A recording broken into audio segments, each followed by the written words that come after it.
पडत होते। पण लक्षात घ्यायची गोष्ट आहे की विवेकानंद नरेंद्रनाथ दत्त पासून विवेकानंद कसे झाले। आपण सगळे विवेकानंदांचं जसं बालपण आहे तसंच आपलं बालपण आहे, पण विवेकानंदांचं उत्तर आयुष्य जसं होतं तसं आपलं आयुष्य होत नाही। याचं कारण आहे विवेकानंदांचं कुतूहल जागृत होतं। ती आपण शिकणार आहोत। मी केवळ एवढंच बोलणार आहे, 5 गोष्टी आपल्याला शिकायच्या।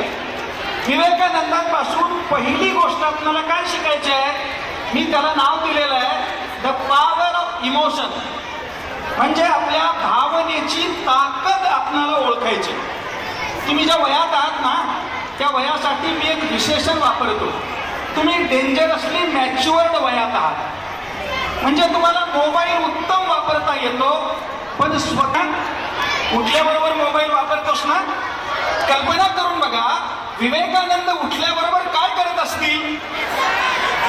विवेकानंद उठल्याबरोबर भगवंताची प्रार्थना करत होते, परमेश्वराची प्रार्थना करत होते।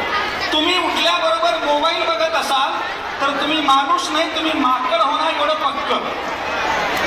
कारण माकडाला कळत नाही आपण काय करायला पाहिजे, माणसाला कळतं आपण काय करायला पाहिजे। पहिलं काम करा, तुम्ही तुमच्या भावनेला वाचायला शिका। म्हणजे तुम्हाला सकाळी उठल्याबरोबर